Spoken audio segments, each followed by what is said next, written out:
वो क्या है ना, मैं अपने रोगी का निरीक्षण करके पूरी तरह से संतुष्ट होकर ही जाता हूँ।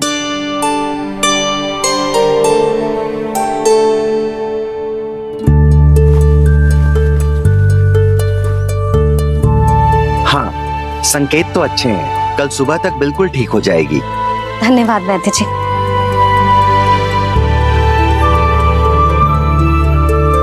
बस तो फिर हम कल पकड़न पकड़ाई खेलेंगे जानकी।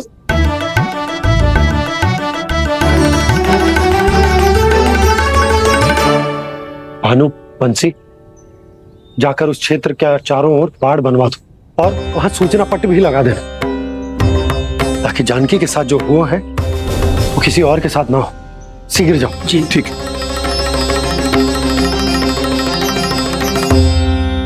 बाड़ और सूचना पट लगवाने से समस्या का समाधान नहीं होगा बाबा। निर्दोष पशु सूचना पट देखकर भी कुछ समझ नहीं पाएंगे।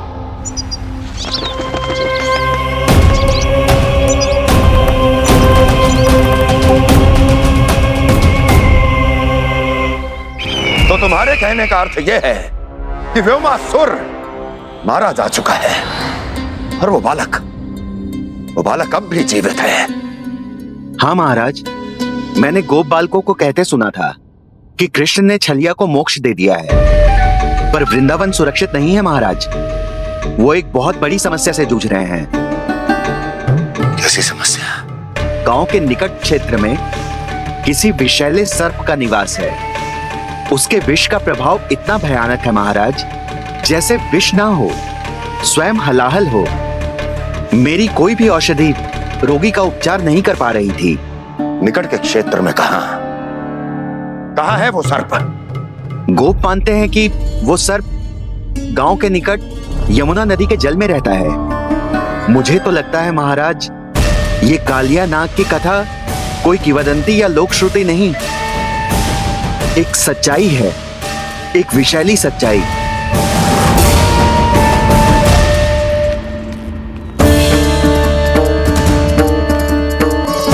कालिया का सामना करने का समय आ गया है, पर उससे पहले मुझे बुलाना होगा उन्हें।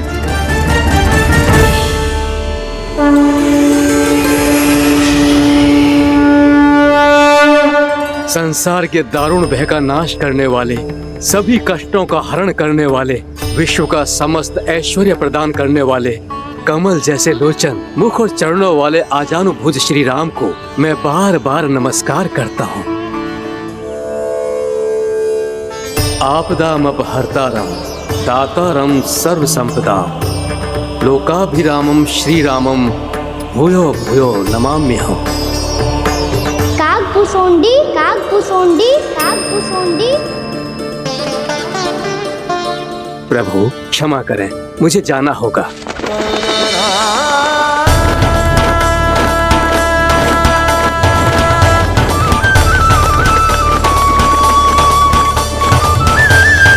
प्रणाम प्रभु। अनेक बार मैं आपके दर्शनों के लिए आया प्रभु। कभी नंद भवन के झरोखों से आपके दर्शन करके चला जाता था, तो कभी दूर किसी वृक्ष की आड़ से आपको निहार लिया करता था। आज आपने स्वयं मुझे बुलाकर धन्य कर दिया प्रभु।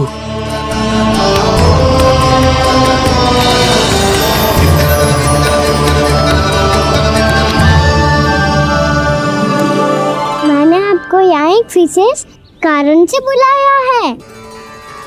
आपके श्राप से इस कालिया नाग को मुक्त करने का समय आ गया है। ये तो बहुत ही उत्तम समाचार है प्रभु। इतने वर्ष बीत गए, मुझे आज भी स्मरण है वो दिन जब मैंने उन्हें श्राप दिया था। अपने क्रोध पर नियंत्रण खोकर बहुत बड़ी भूल कर दी थी मैंने प्रभु। बीती हुई घटनाओं पर दुखी होके कोई लाभ नहीं है। हमें भविष्य की ओर देखना होगा।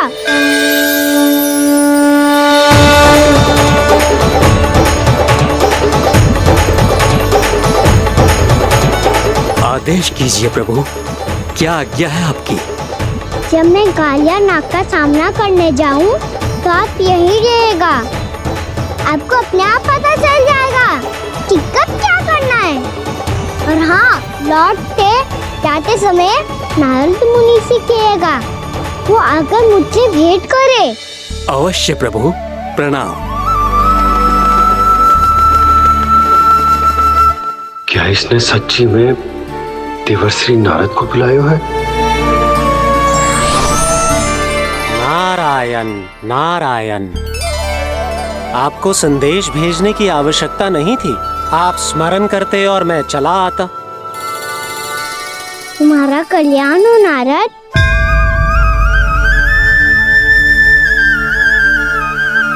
मैंने तुम्हें एक विशेष कार्य के लिए बुलाया है। आज्ञा दीजिए प्रभु। तुम्हें एक बार फिर कंस से भेंट करनी होगी। विचार कीजिए महाराज, क्या आप बिना किसी शंका के कह सकते हैं कि कौन सी पंखुड़ी पहली है और कौन सी आठवीं? उस दुष्ट से भेंट करना स्वयं कीचड़ में उतरने के समान है प्रभु। कमल पुष्प प्राप्त करना हो तो कीचड़ में उतरना पड़ता है नारद। आपका आदेश तो मैं स्वप्न में भी नहीं टाल सकता प्रभु। कंस कालिया नाग के बारे में जान गया है, पर वो उसका सामना करने का साहस नहीं कर पाएगा। मैं आतुर हूँ प्राप्ति, मूर्ख नहीं। मेरी बुद्धि फिर नहीं गई है। मैं स्वयं उस कालिया जैसे महाविषैले सर्प के सामने खड़ा हो जाऊं और अपने ही काल को आमंत्रित कर लूं। तो फिर अपने लाभ के लिए उसका प्रयोग करने का कोई और उपाय सोचिए स्वामी। कुछ ऐसा कीजिए कि यमुना नदी का पूरा जल विषैला हो जाए और वृंदावन वासी उसका उपयोग करे और आपका काल कहलाने वाला वो बालक स्वयं काल के गाल में चला जाए। उत्तम उत्तम सुझाव है प्राप्ति। अब मुझे उस कालिया तक पहुंचने का मार्ग ढूंढना होगा। उसको विवश करने का कोई उपाय ढूंढना होगा, क्योंकि व्यक्तिगत रूप से उससे भेंट करना असंभव है। असंभव। आप सही कह रहे हैं प्रभु। कंस में उतना सामर्थ्य नहीं कि वो कालिया नाग का सामना स्वयं कर सके। वैसे तो कालिया गरुड़ देव का भी सम्मान नहीं करता, तो फिर वो कंस का सम्मान क्यों करेगा भला? नहीं करेगा, पर कंस तुम्हारा सम्मान अवश्य करेगा नारद। तुम्हारी बातें भी सुनेगा और मानेगा भी। ये मेरी योजना का बहुत ही महत्वपूर्ण भाग है। तुम कंस के पास जाओ और कहो कि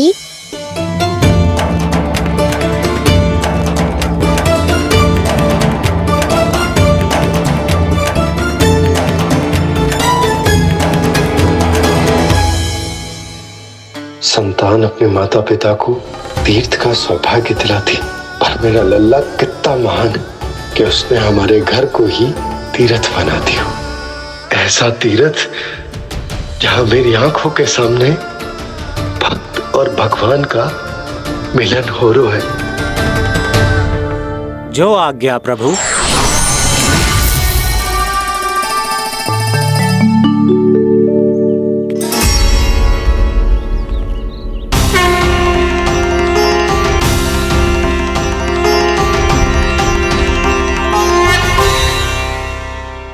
बाबा, कान्हा, ये सब क्या चल रहा है? पहले काक भुसुंडी जी और फिर जी नारद जी। क्या योजना बना रहे हो तुम? कान्हा, बताना लल्ला, क्या सोच रहे तू? कान्हा देख, अगर तुझे अपने बाबा को ना बताना हो ना,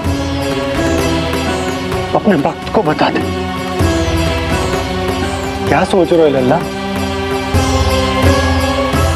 क्या करने वाले हो आप?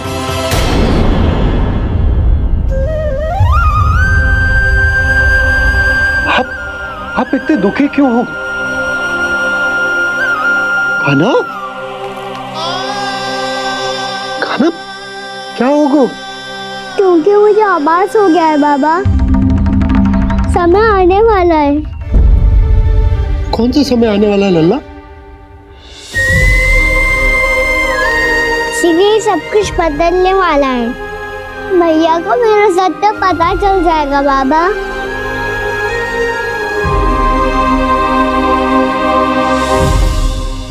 पर लल्ला, इसका काक भुसुंडी और कालिया नाग से क्या संबंध है?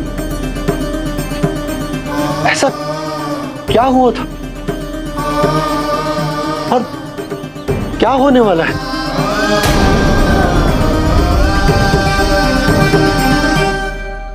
जो होने वाला है बाबा, उसका संबंध उससे है जो सैकड़ों वर्ष पहले हुआ था। महर्षि भृगु के एक वंशज थे वेद शिरोमणि, जो विंध्याचल की पहाड़ियों में साधना कर रहे थे। तभी वहाँ अश्वशिरा नाम के एक दूसरे मुनि आमंत्रण के बिना ही आ गए। कितना सुंदर और शांतिपूर्ण आश्रम है।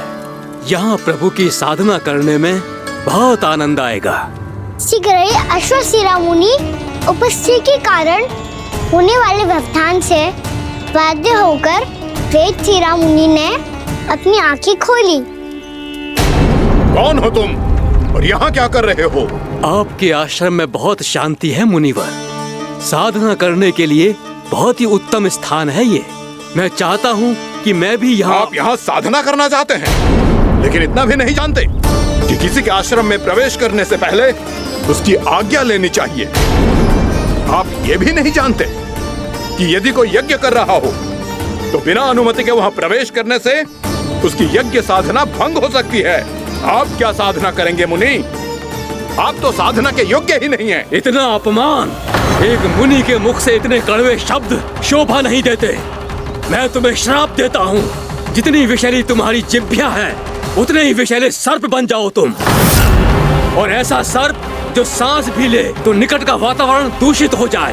तुम्हारे इस दुस्साहस के लिए मैं तुम्हें श्राप देता हूँ कि तुम अभी इसी क्षण कौवा बन जाओ, और ऐसा कौवा जो कांव कांव करके अनर्गल प्रलाप करता रहे।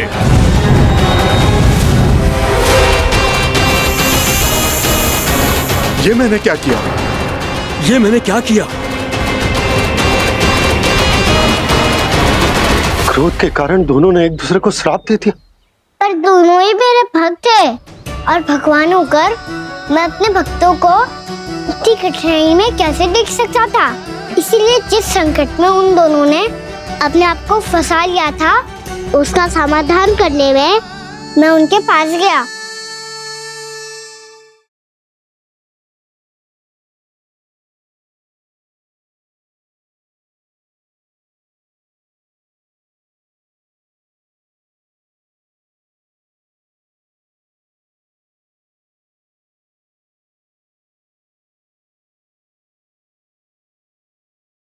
तंग करे मैया को खिजाए, खेले रूठे मनाए।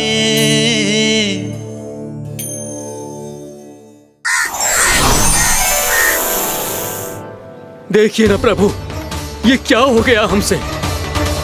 हमारी रक्षा कीजिए प्रभु, मार्ग दिखाइए हमें। क्रोध पर नियंत्रण ना होने के कारण आप दोनों ने एक दूसरे को बहुत ही भीषण संकट में डाल दिया है। अब दोनों ही तपस्वी, तप के बल से दिए गए आपके श्राप को लौटाना भी संभव नहीं है। प्रभु कोई तो उपाय होगा, हम आपके शरण में हैं प्रभु। अपराध तो हमसे हुआ है प्रभु, पर अब आपसे ही आशा है। कुछ ऐसा कीजिए भक्त वत्सल, जिससे हम दोनों के श्राप का प्रभाव कुछ कम हो जाए। आप दोनों ही मेरे भक्त हैं, इसलिए आपकी पीड़ा का निवारण करने का एक उपाय है मेरे पास। वेद शिरोमणि, जब आप कालिया नाग बनेंगे तो आपको मेरे चरणों को अपने शीश पर धारण करने का सौभाग्य मिलेगा। और अश्व शिरोमणि, आप काग योनि होने के बाद भी आप श्रेष्ठतम ज्ञान और सर्वाधिक यौगिक सिद्धियों के स्वामी होंगे और प्रवचन दिया करेंगे। इसके बाद अश्वशिरा मुनि काक भुसुंडी बन गए। जिन्होंने आगे चलकर स्वयं गरुड़ देव को रामायण सुनाई और मुनि वेदसिरा, महर्षि कश्यप और देवी कत्रियों के पुत्र कालियानाग बनकर जल में। और अब वही कालियानाग जमुना जी में, जिनके कारण जानकी के प्राण लगभग चले ही गए थे। अब कालियानाग को उचित स्थान पर भेजने का समय आ गया है बाबा। और ये तो अच्छी बात है कान्हा, वेदसिरा मुनि को दिया हुआ तुम्हारा वचन भी पूरा हो जाएगा, जमुना जी की शुद्धि भी हो जाएगी। इस सब के बाद भी तुम दुखी क्यों हो? क्योंकि इसके बाद मैया के सामने मेरा रहस्य खुल जाएगा बाबा। उन्हें पता चल जाएगा कि उनका बालक कोई साधारण बालक ना है। भविष्य में जो होने वाला है उसे सबके सामने घटने से रोकना मेरे लिए भी संभव ना होगा। मैया को सब पता चल जाएगा। क्या पता चल जाएगा रे मुझे?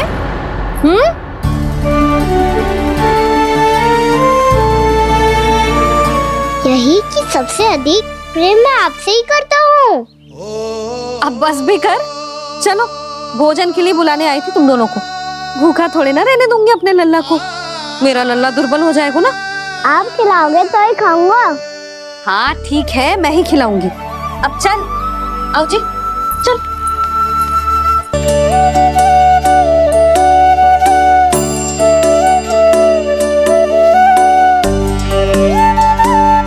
मैया खेलो ना मेरे साथ। मैया सुनो ना, मेरी बात ना मानोगी? अभी बहुत कार्य पड़े लल्ला, देख जानकी को औषधि भी देने जानो है ना।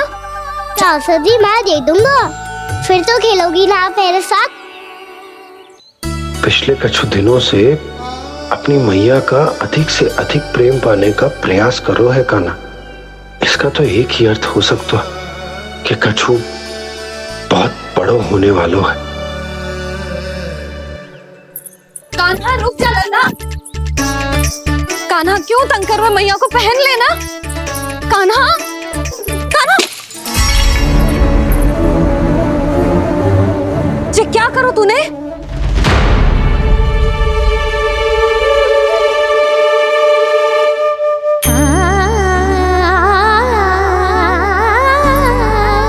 अच्छा ठीक है, अब मुंह लटकाने की आवश्यकता ना है।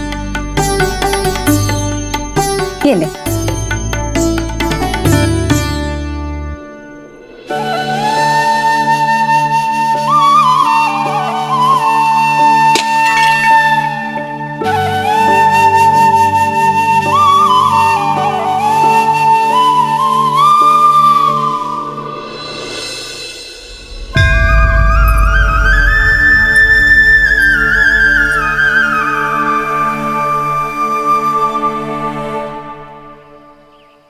तंग करे मैया को खिजाए, खेले रूठे मनाए,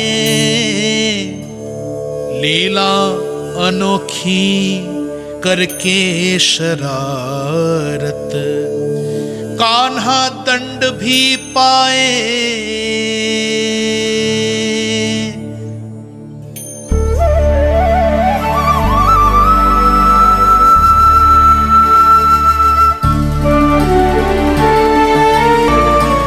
रूठना मनाना, खेलना खिलाना, पहले शरारत करके क्रोध दिलाना और फिर क्षमा मांग लेना, ये सब जानबूझकर कर रहा है कान्हा। जैसे जीवन भर के लिए अपनी मैया की ममता को अपने हृदय में समेट कर रखना चाहते हो। कैसे कैसे करूं उस कालिया से मित्रता, कैसे करूं उसका उपयोग?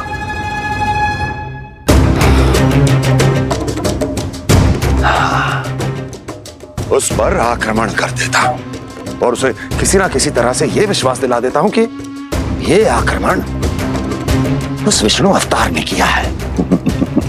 फिर वो क्रोध में आकर सारे वृंदावन वासियों को अपने विष से समाप्त कर देगा।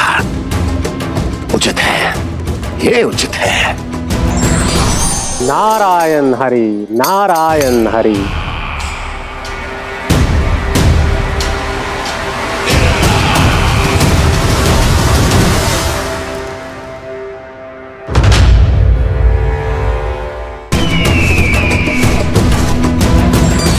नारायण हरि, नारायण हरि।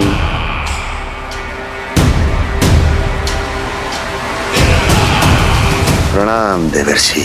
किस योजना में कितना लाभ है और कितनी हानि, यह आंकलन करते करते थक गए होंगे मथुरा नरेश।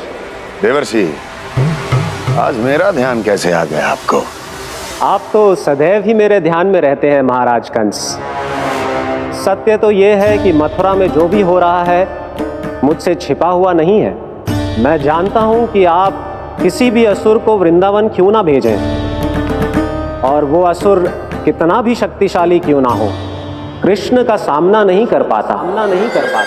या तो पराजय स्वीकार करके आपके पास लौट आता है, या तो फिर वीर गति को प्राप्त हो जाता है।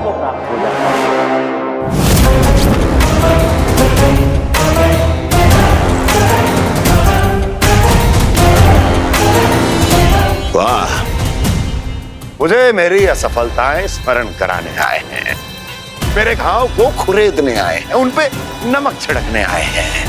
मित्र को शत्रु समझने की भूल मत कीजिए महाराज कंस। मैं तो आपकी सहायता करने आया हूं। हाँ, और मेरी सहायता। कृष्ण विष्णु अवतार है, आप विष्णु के भक्त हैं। मैं हूं विष्णु द्रोही, फिर भी तो आपके आराध्य को हानि पहुंचाना चाहता है, उसकी सहायता करना चाहते हैं आप।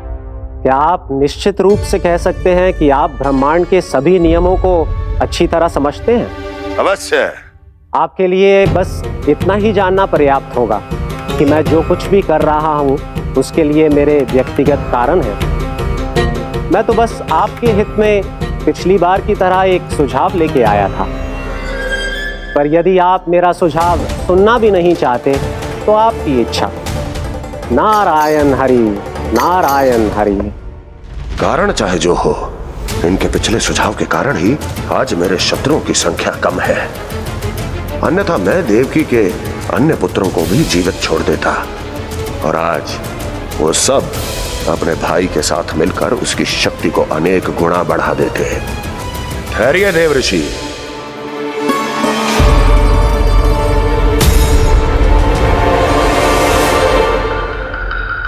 बताइए क्या सुझाव है आपके पास? मेरे सुझाव का नाम है कालिया नाग।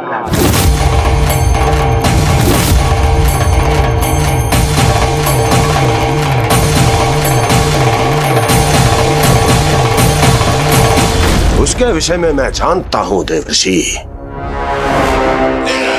तो समस्या यह है कि मैं स्वयं उससे मिलने नहीं जा सकता, उससे भेंट नहीं कर सकता। उस कृष्ण की हत्या के लिए उसको वृंदावन जाने के लिए तैयार नहीं कर सकता। तो मत जाइए उसके सामने, और ना उसे भेजिए कृष्ण के सामने। हर बार आप किसी ना किसी असुर को अपने शत्रु के क्षेत्र में भेजते हैं, जहां शत्रु उसका सामना करने के लिए पूरी तरह से तैयार होता है और आपका असुर मारा जाता है। इस बार शत्रु को युद्ध स्थल चुनने का अवसर मत दीजिए महाराज। इस बार योजना का जाल ऐसे बुनिए कि कृष्ण स्वयं उसके पास जाने के लिए विवश हो जाए।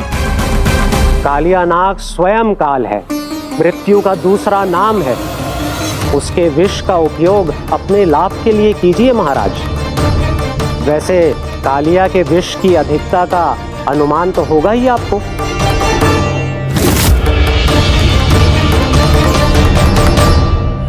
एक बार जो उसके क्षेत्र में पहुंच गया, फिर उसके विष से बचना असंभव है।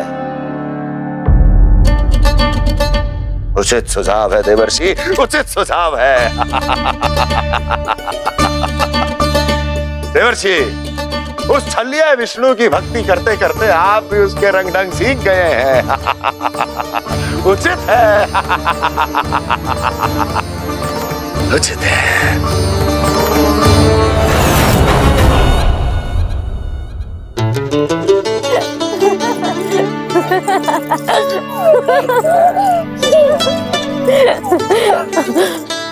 बस बस बहुत आनंद ले लियो लल्ला। बस अब दूध पी ले। ठहर ठहर, गर्म है। जी ले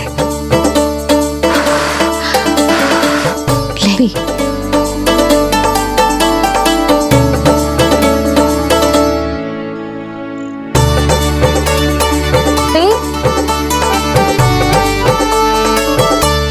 मैं ना होती तो ना जाने क्या हो तो तेरा। अपने आप दूध भी ना पी सकते है भावला कहीं का। आपकी इस प्रेम के लिए तो मैं धरती पे आया हूँ मैया। मैं भी यही सोच रहा हूँ यशोदा कि तुम ना होती तो मेरा क्या होता। इसी बात पे थोड़ा दूध और कजू खाने को दे दो। अरे मैं तो भूल ही गई। तनिक ठहर जाओ जी दूध पी लेना तो आपके लिए भी कछु ले आती हूँ।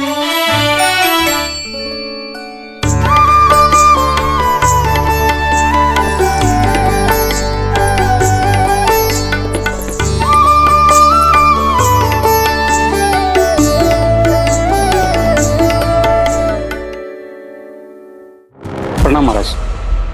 आपकी आज्ञा के अनुसार बिल्कुल वैसा ही पत्र तैयार किया है जैसा आप चाहते थे।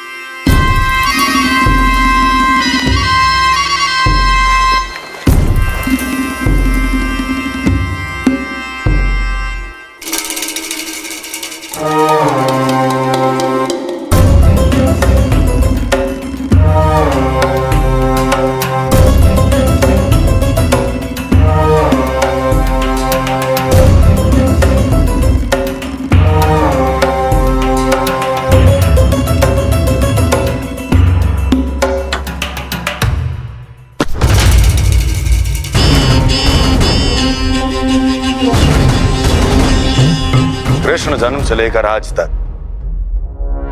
ये मेरी सबसे महत्वपूर्ण योजना है। इसका सफल होना निश्चित है दूत, किंतु केवल वही करना जैसा मैंने कहा है। जाओ।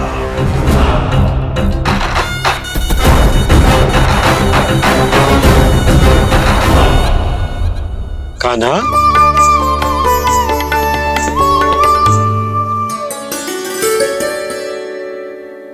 क्या होगा? बाबा मैं चाहता हूँ कि मैया की ममता क्रिस्टल फ्रेम की वर्षा मुझ पे सरते ऐसे होते रहे। वो तो होती रहेगी लल्ला। अपने लल्ला के लिए किसी मैया का प्रेम कभी कम हो सकता है भला? नंदराज, वो मथुरा से एक दूत आयो है महाराज कंस का राजपत्र लेके।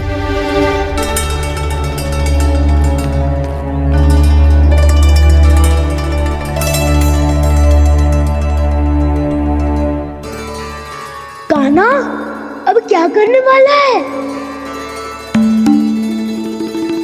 तेरे बाबा कहाँ गए? हाँ? कंस मामा का खेल आरंभ हो गया है, पर मैया वो सब सुनेगी तो व्यर्थ चिंतित हो जाएगी। बस थोड़ा बाहर गया मैया, कछु खा लिया से। बाहर इस समय? मैया क्या होगा? मैया देखो ना, पीठ पे कछु हो रहा है। मेरा हाथ ना पकड़ो, आप करो ना। दिखा यहाँ। क्षमा करना मैया, पर अभी बाबा को ही संभालने दो ये सब। कहिए, क्या संदेश लाए हैं आप? नहीं नंदराज, नहीं। महाराज कंस का आदेश है कि ये संदेश सभी गांव वालों के साथ ही पढ़ा जाए। ठीक है, मैं गांव वालों के सामने पढ़ दूंगा, पर मुझे तो दीजिए पढ़ने के लिए। महाराज की आज्ञा का पालन करना आपके लिए भी आवश्यक है नंदराज। सभी गांव वासियों की सभा बुलाइए। बंसी, सभी गांव वालों की सभा बुलाओ। राजपत्र में ऐसा क्या संदेश भेजो है कंस ने? अब मेरे पत्र को पढ़कर सब भौचक के रह जाएंगे। और वो कृष्ण, उस कृष्ण के पांव के नीचे से तो भूमि खिसक जाएगी, आकाश फट पड़ेगा, बिजलियां गिर जाएंगी। प्राप्ति, ओ प्राप्ति, कंस का पुत्र स्वयं को बहुत अधिक शक्तिशाली समझता है ना वो। अब देखता हूं कैसे वो इस महासंकट का सामना करता है। वो कृष्ण, वो अपनी मृत्यु स्वयं चुनेगा या मृत्यु की वेदी पर चढ़ा देगा प्रिय वृंदावन वासियों को।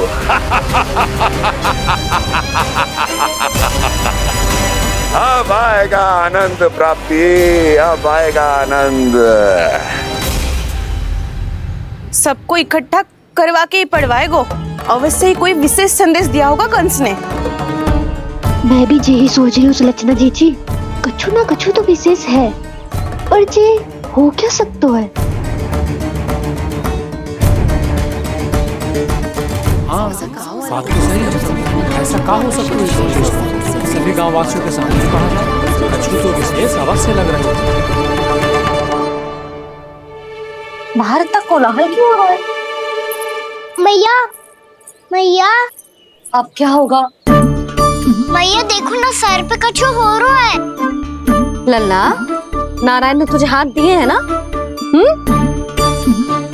पीठ की बात अन्य थी, अपने सिर की सेवा स्वयं कर। सर पे तो हाथ पहुंच रहा है ना?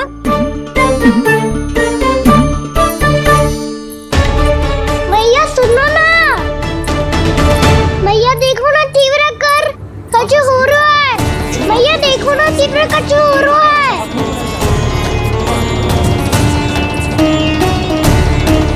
सब लोग आ चुके हैं, अपना संदेश सुनाइए आप।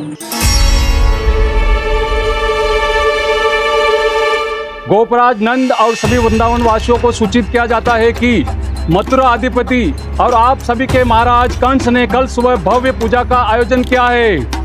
इसके लिए राज्य को वृंदावन के क्षेत्र के निकट यमुना नदी के मध्य में खिलने वाले 1 कोटि कमल के पुष्पों की आवश्यकता है। इसीलिए आप सभी को यह आदेश दिया जाता है कि ये सभी कमल के पुष्प प्रथम पहर से पहले राजसभा में पहुंचा दिए जाए।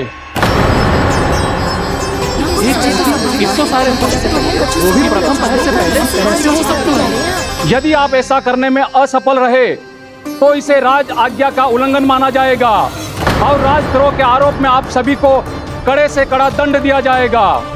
स्मरण रहे, यदि कल की पूजा में इन 1 कोटि कमल के पुष्पों का ना पहुंचने के कारण कोई व्यवधान आया तो समस्त वृंदावन वासियों को दोषी माना जाएगा और पूरे गांव को निवासियों सहित धूल में मिला दिया जाएगा।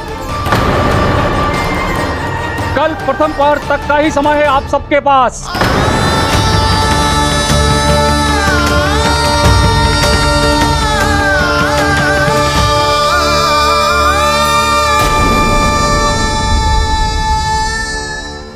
एक कोटि कमल पुष्प, वो भी कल प्रथम प्रहर में?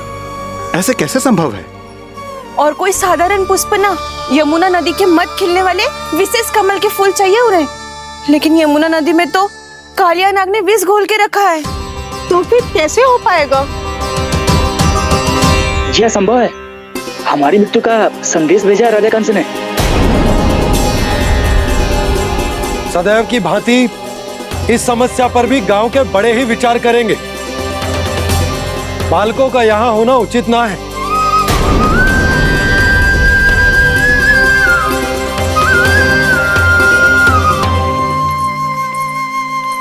लल्ला, ले जे गेंद ले, जा अपने सखाओं के साथ खेल। सुबह उज्जवल, मधुमंगल वसंता, देखो मैया ने क्या दिया है। चलो खेलें, बहुत आनंद आएगा आज।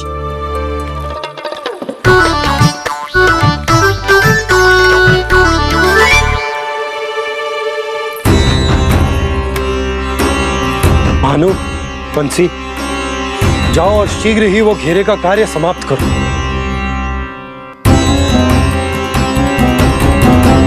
पर कछु ना कछु तो करना पड़ेगा ना। पर हम कर ही क्या सकते हैं? पुष्प लाने को और कोई उपाय है भी तो ना। मैं चला जाऊंगा जमुना जी में। वैसे भी मेरे जीवन के कितने दिन शेष बचे हैं। गांव के लिए, समाज के लिए कुछ करके मरूं, तभी तो शांति मिलेगी। ना काका, यदि आप उस विषैले जल में छलांग लगा भी दोगे, किंतु 1 कोटि कमल पुष्प एकत्रित कर पाना आपके लिए संभव ना है। इससे अच्छा है कि मैं चला जाऊं। यदि मैं मर भी गया तो मेरे पीछे रोने वाला कोई ना है। किसी को कहीं जाने की आवश्यकता ना है। गोप नरेश होने के नाते ये मेरा कर्तव्य है कि मैं आप सबकी रक्षा करूं। नंदराज, आपको जाना है तो जाओ। हरिया, काका, भैया सब चले जाओ। लेकिन आपको पता है वहाँ का जल कितना विषैला है। आप लोग एक क्षण भी जीवित नहीं रह पाओगे। फिर कैसे इकट्ठा करेंगे 1 कोटि कमल पुष्प? आप बात तो सही कह रही हैं शांति। उस दुष्ट कंस ने ऐसी मांग रख के हम सबको फंसा दिया। हम में से कोई भी क्यों ना चला जाए और इस संकट का समाधान ना निकले को। कान्हा, बताना कौन सा खेल खेलें? गेंद पकड़ खेलते हैं। पर एक बात सुन लो सब, कोई भी तीव्र गति से ना फेंकेगा गेंद को। भैया ने फ्रेम बनाई है मेरे लिए। सब तैयार हो? हाँ।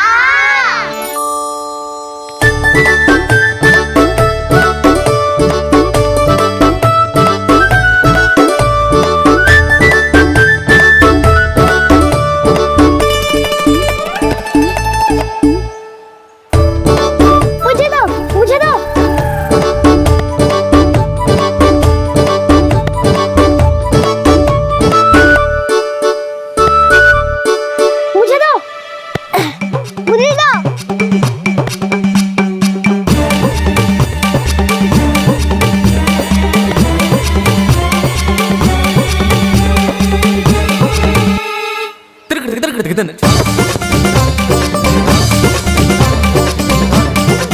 कान्हा, इतनी धीरे से फेंकेगो तो कैसे आनंद आएगो?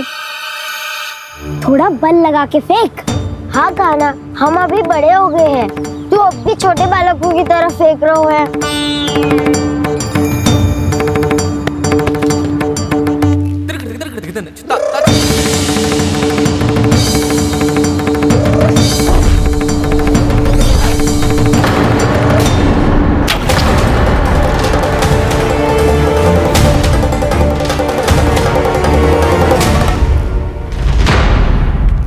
दीदी जी क्या करो कान्हा, गेंद तो डूब गई।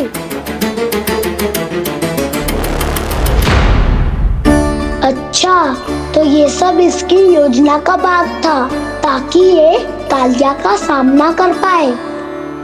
तुम सबने तो कही थी तीव्र गति से फेंको। देखो सिखवा दी ना मेरी गेम। मुझसे नदी में अब मुझे जाके लानी पड़ेगी। रुक जा कान्हा, रुक जा कान्हा। जी क्या बोल रहे थे कान्हा? इसमें तो बहुत संकट है। कोई भी संकट मेरी मैया का उपहार खोने से बड़ा ना है। बहुत प्रेम से बना के उन्होंने दी थी। हे नारायण, कोई उपाय समझ में ना आ रहा है। भैया, हम कैसे करेंगे हम अपने गांव की रक्षा? कीड़े पड़ेंगे उस दुष्ट को। यदि उसके कारण किसी के प्राण चले गए तो कौन सा फल मिलेगा उसे इस पूजा का? तुम सही कह रही हो यशोदा। हमारे पास कोई और दूसरा विकल्प भी तो ना है। यदि हमने मथुरा की राज आज्ञा का पालन ना किया तो इसका दुष्परिणाम पूरे गांव को भुगतना पड़ेगा।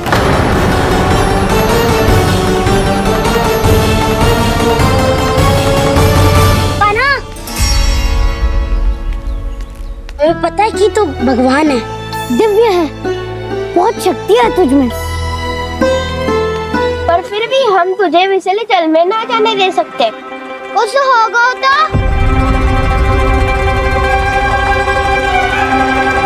तुम सब इतनी हट कर रहे हो तो ठीक है, ना जाऊंगा। गेंद कहाँ गिरी है, कितनी दूर गई है, ये तो देख लूं। ताकि उसे बाहर निकालने का कोई उपाय ढूंढता हूँ।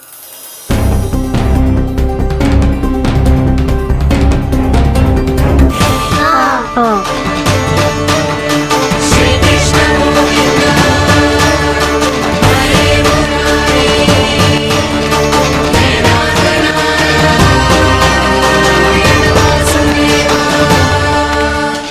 कान्हा की ये लीला तो समझ ही नहीं आ रही।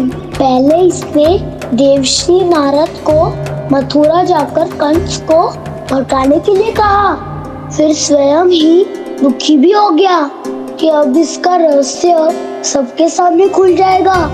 और अभी स्वयं ही तो इसने कहा था कि गेंद बहुत महत्वपूर्ण है, फिर स्वयं ही उसे नदी के विषैले जल में फेंक दिया।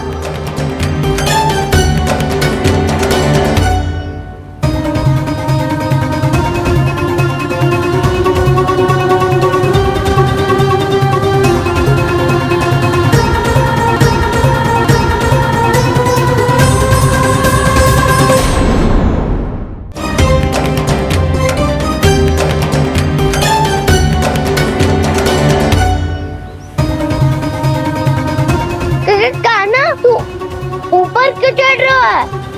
अरे ऊंचाई से देखूंगा तभी तो गेंद दिखेगी।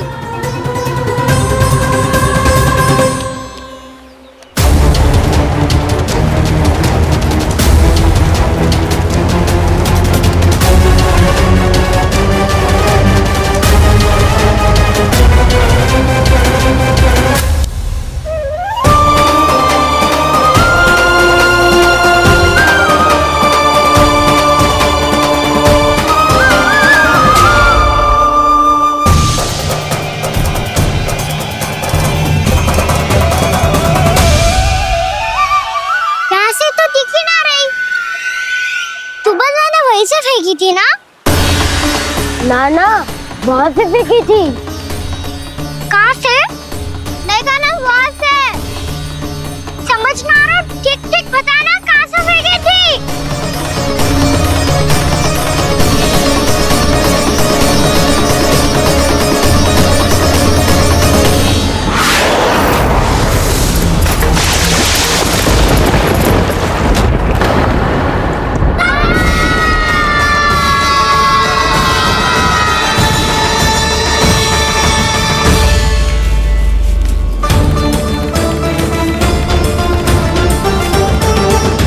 कालिया नाग के क्षेत्र में जाकर कोई भी जीवित वापस ना लौट सको है।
कालिया नाग तो उसे देखते ही निकल जाएगा।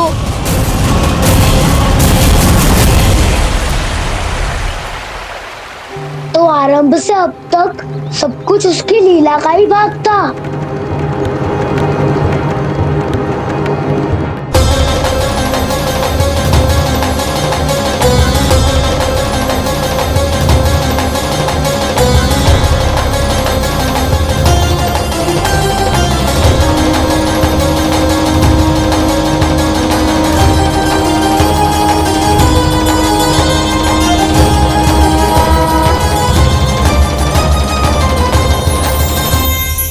इतना सुंदर रूप, मनमोहने वाली मुस्कान, अद्भुत तेज और भगवान जैसी दिव्यता। कौन हो तुम? हाँ, तुम्हें देखकर तो हम सब सम्मोहित ही हो गए।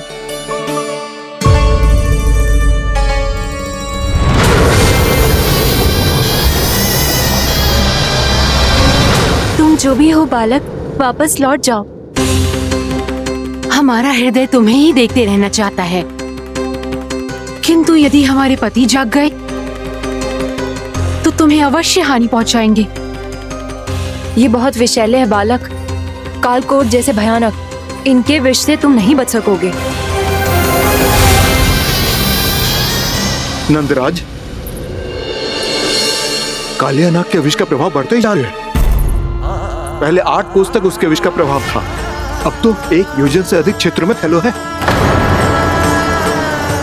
जल पीने के प्रयास से अनेक पशु मारे गए हैं और नदी के निकट के वृक्ष और वनस्पति सब नष्ट होने लगे।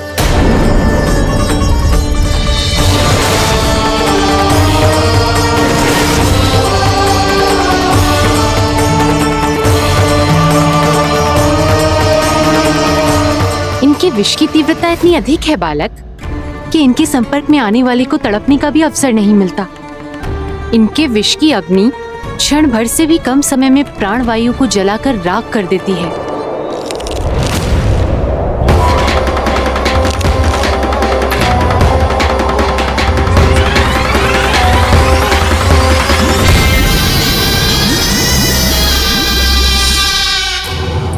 तब तो समस्या और भी गंभीर हो जाएगी। मैंने तो सुनो है कि कालिया नाग कम से कम 2 योजन लंबा है, सैकड़ों फन है उसके।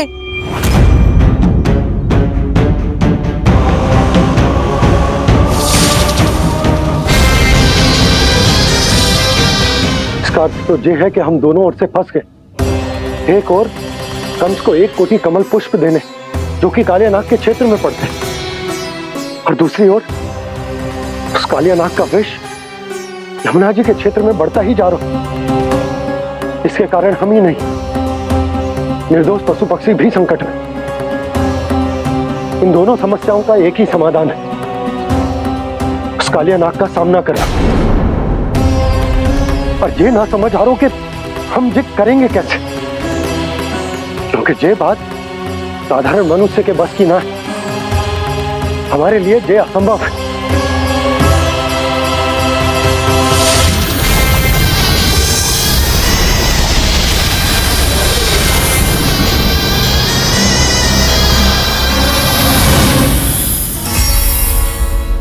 अब तो तुमने अपनी आंखों से भी देख लिया बालक, ये कितने विषैले हैं।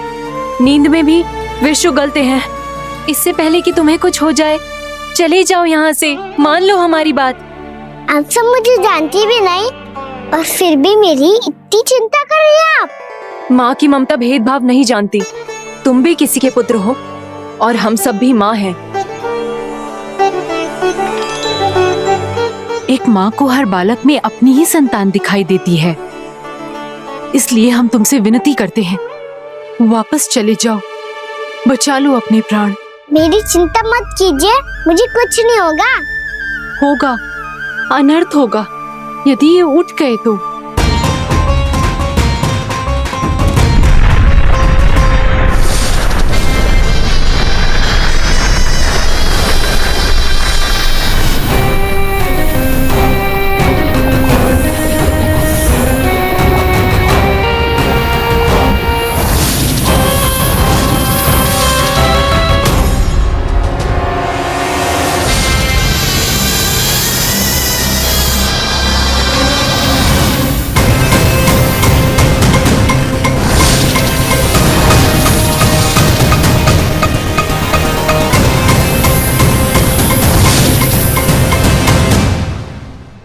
सामने होते हुए भी अपने इश्क को केवल वही देख सकता है जो अपना अभिमान त्याग चुका हो।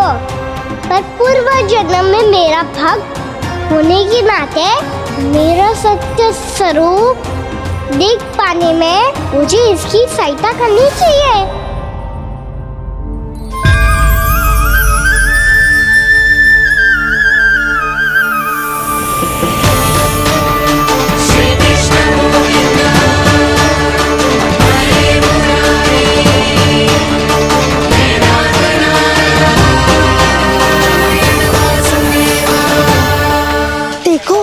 हमारा छोटा सा कान्हा जैसे डट के खड़ा हुआ है, इतने विशालकाय, इतने महाभयंकर सबके सामने।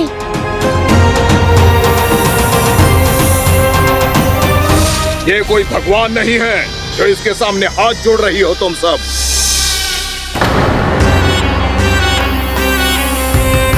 एक सामान्य साधारण बालक है ये, जो ये तक नहीं जानता कि इसके सामने है इसका काल, कालिया। तू कौन है बालक? मेरे इतने निकट आकर भी तू जीवित कैसे है? मेरी नहीं, अपनी चिंता करो कालिया। बहुत मनमानी कर ली तुमने। अब बस मैं तुम्हें रोकना हूँ। अब बस मैं तुम्हें रोकना हूँ। मैं तुम्हें रोकना हूँ। बित्ते भर का है तू, मेरे विष के बारे में जानता ही क्या है? और कहता है मुझे रोकने आया है। किससे? किससे रोकना चाहता है तू मुझे? मुझे क्रोध दिलाने की भूल मत कर बालक। अपनी फुंकार से ही तेरी इस मुस्कुराहट को अंतिम मुस्कुराहट बना सकता हूं मैं। शीघ्र बता, कौन है तू और किसने भेजा है तुझे? तुम्हें आवाज भी है कि अपनी पुकारों से तुम कितना विष भूल चुके हो। पवित्र यमुना नदी को कितना दूषित कर दिया तुमने। और यही नहीं, तुम्हारे कारण निकट के जीव जंतुओं, वृक्ष, वनस्पतियों सबको हानि पहुंच रही है। तो क्या? मुझे उससे क्या? मुझे है आपत्ति है मुझे तुम्हारी इस व्यवहार से, और इसीलिए तुम्हें यहाँ से जाना होगा, यहाँ से जाना होगा।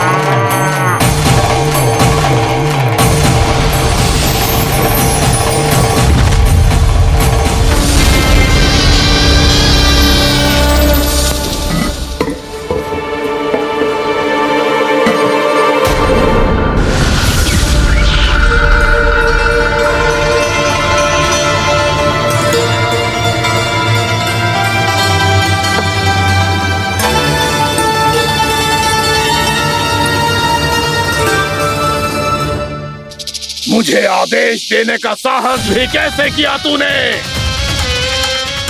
इस क्षेत्र को मैंने अपना राज्य बनाया है, मेरा परिवार रहता है यहाँ,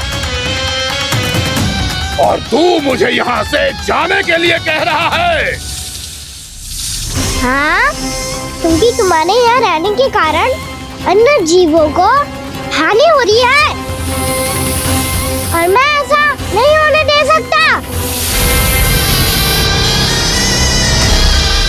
मैं तो बस वही कर रहा हूँ जो एक सर्प का स्वभाव है। विष फैलाना स्वाभाविक है मेरे लिए,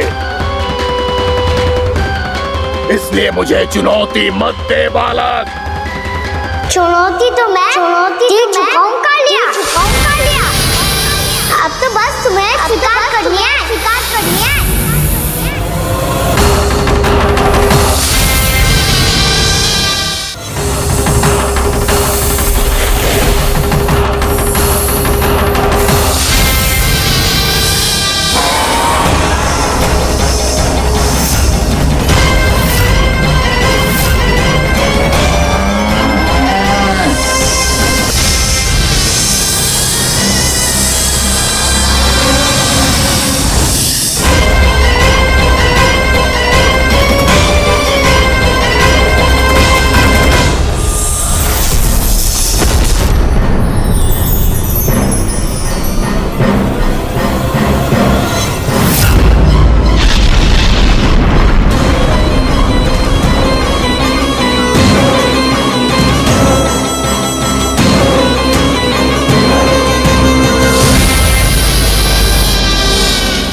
को पहचानो कालिया, तुम जो कर रहे हो अनुचित है।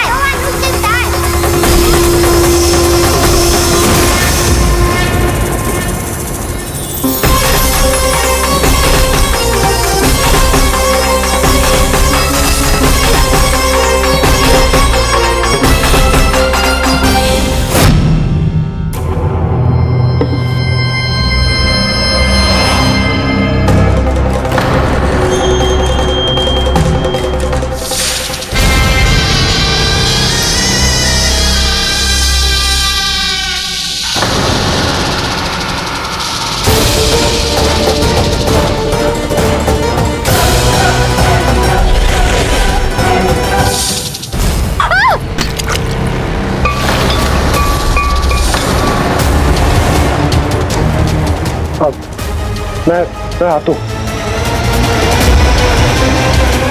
क्या हो गया सुधा?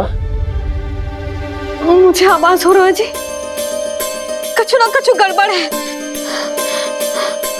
यशोदा, जो समस्या हमारे सामने है, हम सभी उसका समाधान खोजने में जुटे।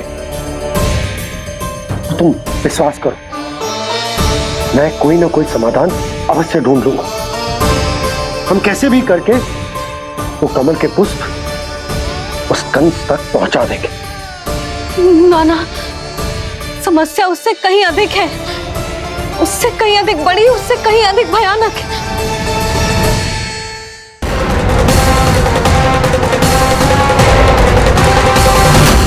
विस्की ये बूंद से ही सबके प्राण चले जाते हैं। इसने तो विस्की धारियां फेंके हुए हैं खाना पे। कान्हा कैसे बच्चे को अधिक विष से? इसका विष तो क्या, ये सर स्वयं भी छू तक नहीं पाएगा हमारे कान्हा को।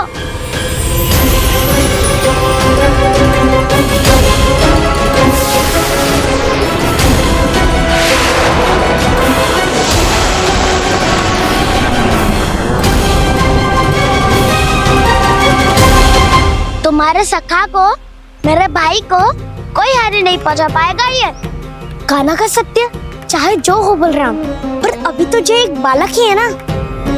देखो कैसे विष के कारण स्थिर हो गया है।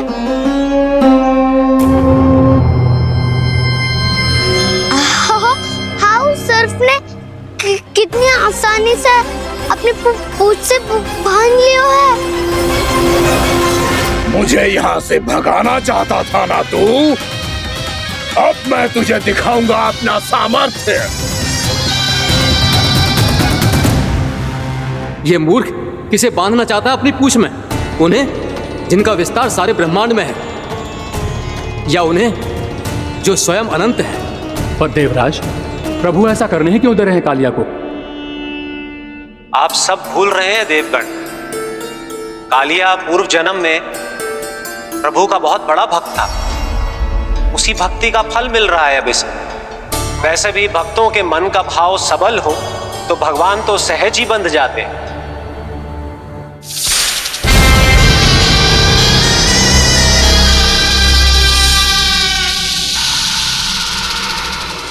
बलराम, तुमने ही तो कही थी कान्हा को कछु ना होगा।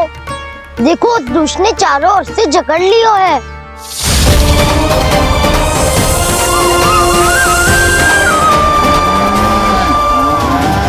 ये क्या कह रही हो तुम? जसोदा जी, क्या हुआ? घबरा क्यों रही हो आप? सुलक्षणा, मुझे आभास हो रहा है कुछ बहुत बड़ी अनहोनी हो गई है। नंदराज, नंदराज, नंदराज,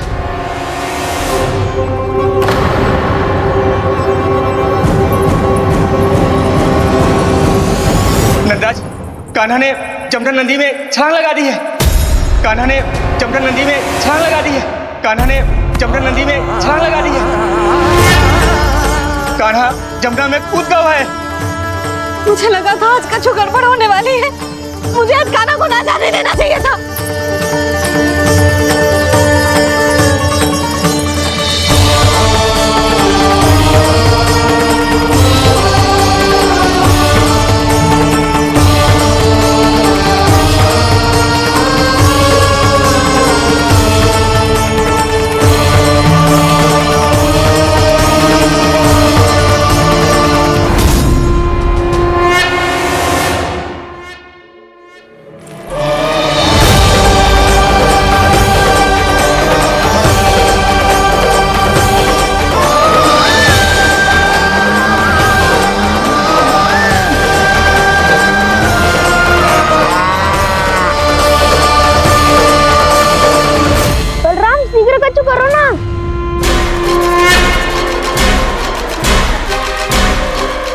कुछ भी करो पर कान्हा को बचाओ। नाग बहुत भयंकर है, कान्हा अकेले ना संभाल पाएगा इसे।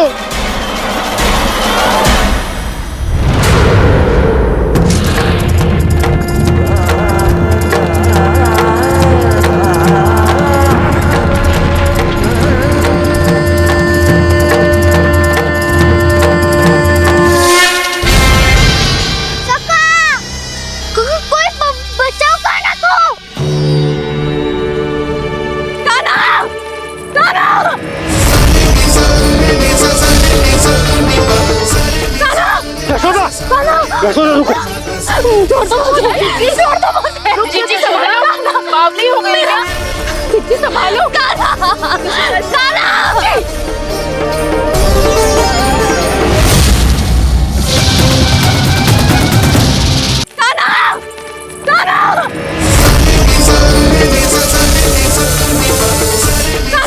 यशोदा, यशोदा रुको। छोड़ दो मुझे, प्लीज छोड़ दो मुझे। रुक जीजी, संभालो, बावली हो गई क्या? जीजी संभालो। कान्हा, कान्हा। देखो अब कैसे तुम्हारे अस्थियों को तोड़कर छोटे छोटे टुकड़ों में बदल दूंगा मैं।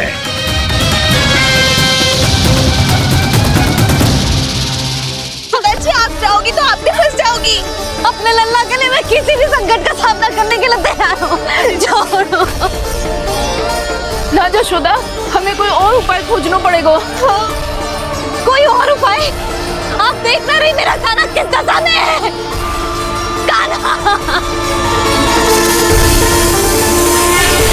मैया के वश में नहीं है, नहीं तो ये अपने लल्ला के लिए साक्षात काल का भी सामना कर ले। ये तो केवल कालिया नाग है। हे नागराज, आप मेरे प्राण ले लो पर कान्हा को छोड़ दो। ना नागराज, आप मेरे प्राण ले लो, मैं विरोध भी ना करूंगी। ना नागराज, आप मुझे मार दो पर मेरे कान्हा को छोड़ दो। ना ना ना ना नागराज, मेरे प्राण ले लो, हमारे कान्हा से क्या शत्रुता है आपकी? प्रभु के लिए जो प्रेम यशोदा मैया के हृदय में है, वही इन सभी गोपियों के हृदय में भी है।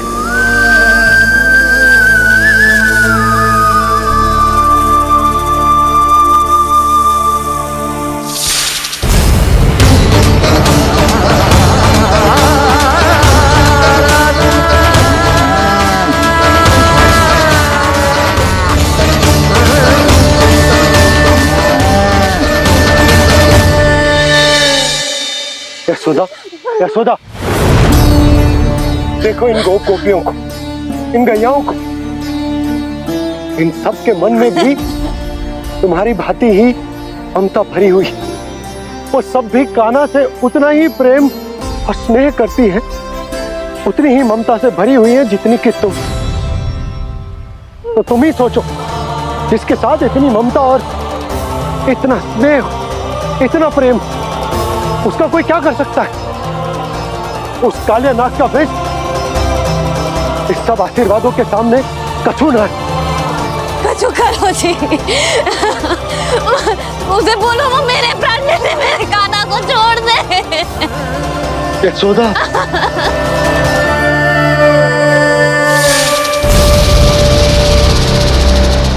केवल इन्हीं में नहीं देवराज, नाग पत्नियों के हृदय में भी ममता का वही प्रेम उमड़ रहा है। देखिए। मैं आपके हाथ जोड़ती हूँ स्वामी, इस बालक को छोड़ दीजिए। ये अवश्य ही कोई दिव्य आत्मा है स्वामी। हम आपसे विनती करते हैं स्वामी, इस नन्हे बालक को हानि मत पहुंचाइए स्वामी। मेरी पत्नियां मेरे ही शत्रु के लिए विनती कर रही हैं।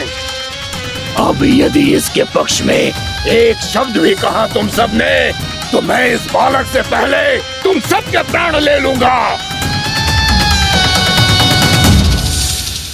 हो रहा प्रसन्न नाग कालिया, विजय को निश्चित जान।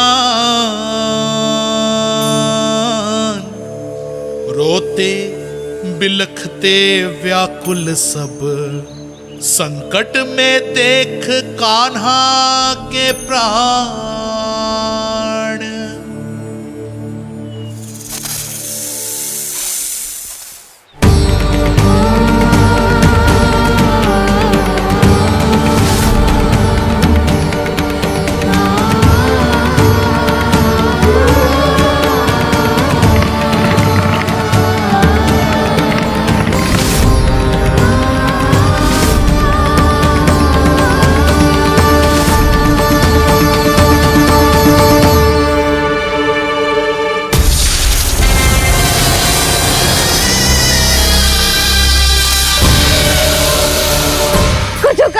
मेरे लल्ला को बचा लो, कोई तो कुछ करो।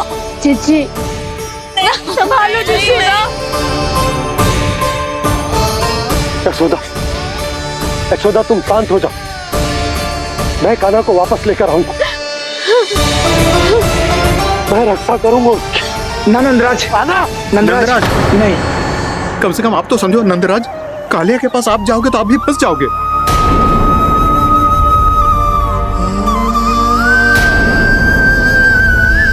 बलराम, तेरा भाई इतनी भीषण संकट में है और तुझे जरा भी दुख ना हो रहा? क्या आप सब अब तक नहीं समझ पाए कि कान्हा सच में कौन है? छोटे बाबा, आप तो उसका सत्य जानते हैं ना?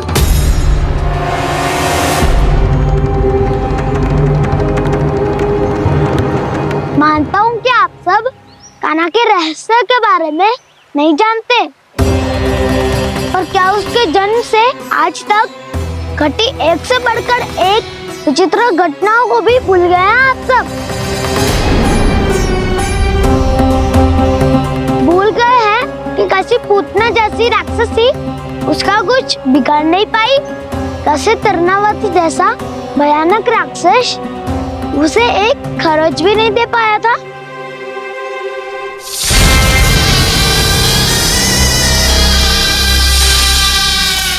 आप सबने अपनी आंखों से देखा था ना, बकासुर से कान्हा की रक्षा करने देवता स्वयं आए थे, पर सत्य तो ये है कि वह सभी देवता भी उस असुर के सामने असमर्थ हो गए थे। तब कान्हा ने बहुत ही आसानी से उस भयंकर असुर का वध किया था, एक ही बार में धराशायी कर दिया था उसे। तो आप सभी सोचिए, बार बार ऐसे असाधारण कार्य करने वाला बालक साधारण कैसे हो सकता है? अब तो आरंभ से ही सारा सत्य जानते हैं छोटे बाबा। रहस्य छुपाने में सदैव कान्हा की सहायता करते आए हैं आप, और आज आप स्वयं ही उसके सत्य को भूल रहे हैं। और तुम सब भी तो जानते हो कान्हा की शक्तियों के बारे में, तो क्या तनिक भी विश्वास ना है अपने सखा पे? बलराम, जे तू क्या कह रहे है? मैंने जो कहा उसका एक एक शब्द सत्य है छोटी माँ। यदि प्रभु की इच्छा हुई तभी कुछ ही क्षणों में सब कुछ अपनी आंखों से स्वयं अनुभव कर लेंगे आप।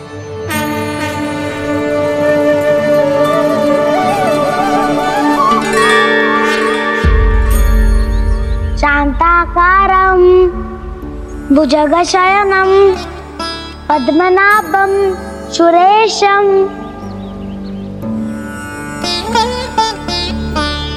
विश्वाधारं गगनसदृशं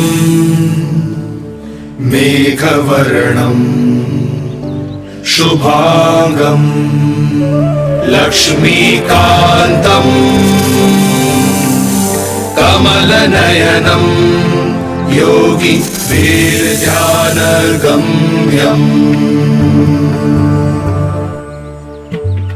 वन्दे विष्णुं भवभयहरं सर्वलोकैकनाथम्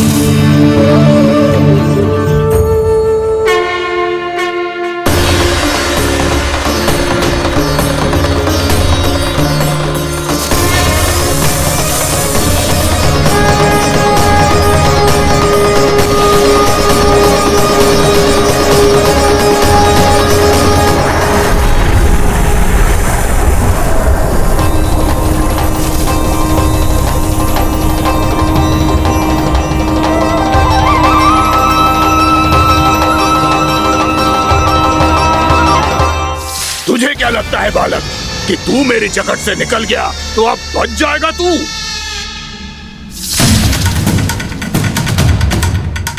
मेरे विष से अपनी प्राण रक्षा करने में सफल रहा, मेरी जकड़ से भी छूट गया, पर मेरे दंश से नहीं बच पाएगा।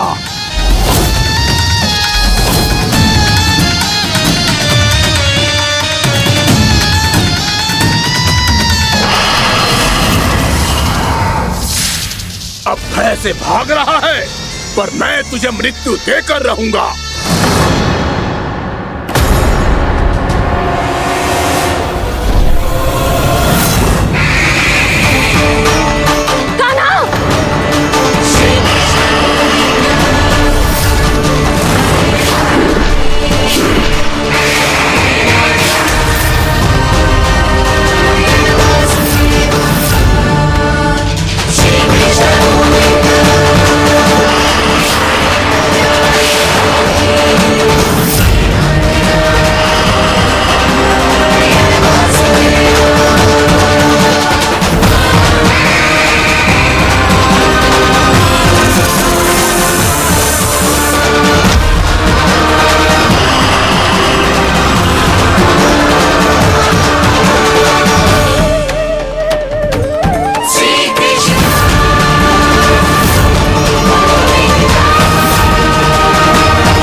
नन्हा सा कान्हा कितनी देर भाग पाएगा?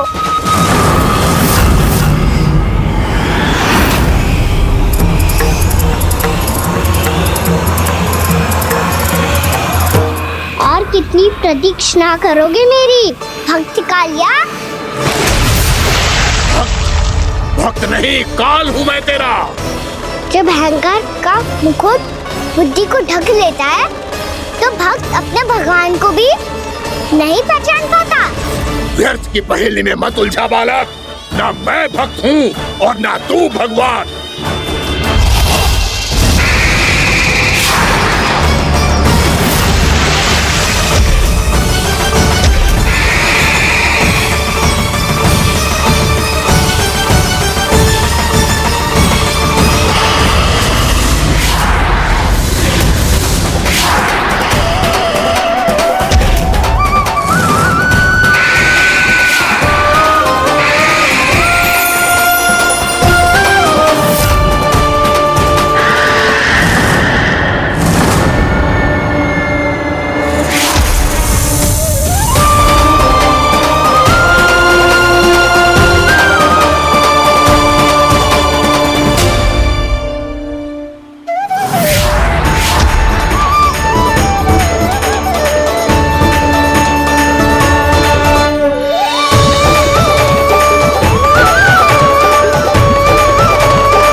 उसे छूकर कालिया नाग का हलाहल जैसा विष भी चरणामृत बन गया है और यमुना जी के जल में फैल चुके विष के प्रभाव को भी नष्ट कर रहा है।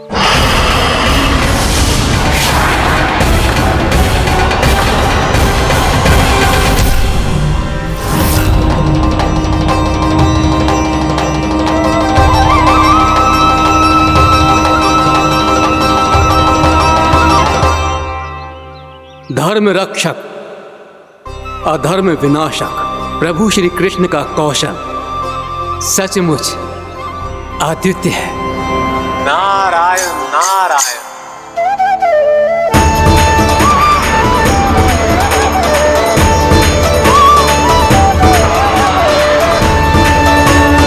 मेरा भार तुम्हारे भीतर के अहंकार का प्रतीक है कालिया। अब तुम्हारा अहंकार, तुम्हारा अनपान मेरे पाँव के नीचे है और तुम्हारी पूंछ अर्थात तुम्हारे प्राण मेरे हाथ में। अब तुम क्या करोगे भक्त?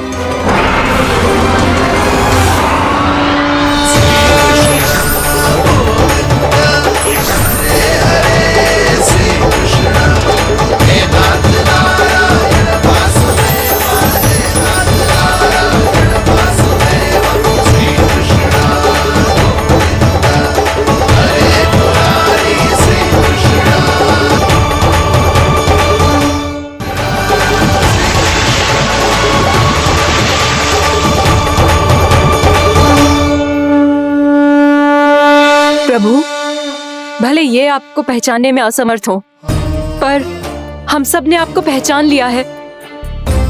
हाँ प्रभु, एक भक्त होने के नाते और एक अर्धांगिनी और माँ होने के नाते मैं आपसे इनके प्राणों की भिक्षा मांगती हूँ।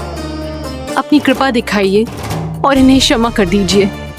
आपके लिए मित्र और शत्रु में कोई अंतर नहीं प्रभु। उसी तरह आपकी कृपा और दंड में भी कोई अंतर नहीं। दोनों दया ही तो हैं, अकारण ही किसी को प्राप्त नहीं होती। हमें विश्वास है कि हमारे पति को मिला ये दंड कोई अभिशाप नहीं है, आपका वरदान है।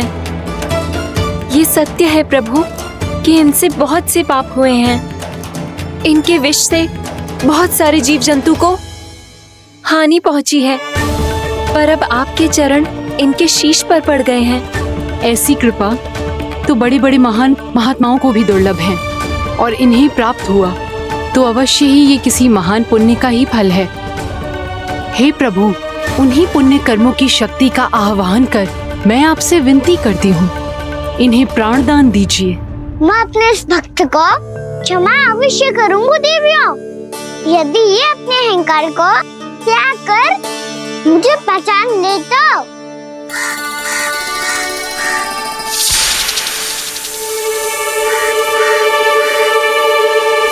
मैं तुम्हें श्राप देता हूँ, जितनी विषैली तुम्हारी जिह्वा है उतने ही विषैले सर्प बन जाओ तुम।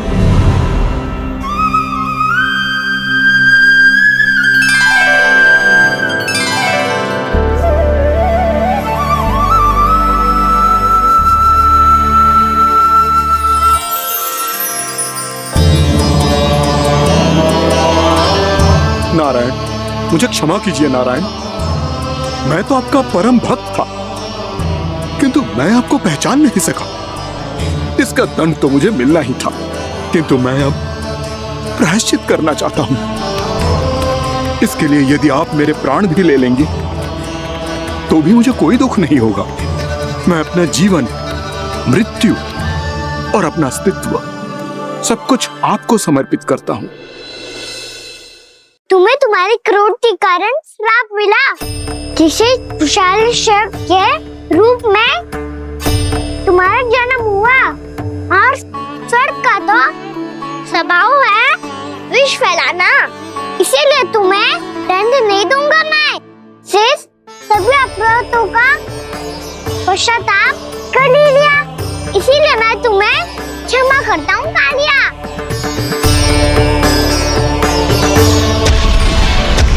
पर तुम्हें यहाँ से दूर समुद्र के बीच जाकर रहना होगा, जहाँ किसी निर्दोष का जीवन तुम्हारे विष से प्रभावित ना हो। मैं चाहकर भी आपकी इस आज्ञा का पालन नहीं कर सकता। मैं असमर्थ हूँ प्रभु, क्योंकि यदि मैं इस क्षेत्र को छोड़कर गया तो मेरी मृत्यु निश्चित है। आपसे क्या छुपा है प्रभु? आप तो जानते हैं कि सर्प जाति और आपके वाहन गरुड़ के बीच अनंत शत्रुता चल रही है, जिसका प्रारंभ नागों के द्वीप नागालय से हुआ था। उस द्वीप पर छोटे जीवों को निगल जाने के लिए सर्प थे और गरुड़ को सर्पों का स्वाद बहुत प्रिय था, इसलिए वो बार बार नागद्वीप जाने लगा था। पर इस कारण पूरी सर्प जाति उससे आतंकित हो गई थी, इसलिए जब भी गरुड़ वहाँ पहुँचता तो सभी सर्प छिपने लगते। जब गरुड़ को इसका आभास हुआ तो उसे बड़ा क्रोध आया और वो उत्तेजना में भरकर सर्पों का शिकार करने लगा। भूख ना होने पर भी उन्हें मारने लगा। अब सर्पों के प्राण हरना उसके लिए खेल बन गया था। इस भीषण समस्या का समाधान ढूंढने के लिए पूरी सर्प जाति महान सर्प वासुकी के सामने इकट्ठी हुई। हे महान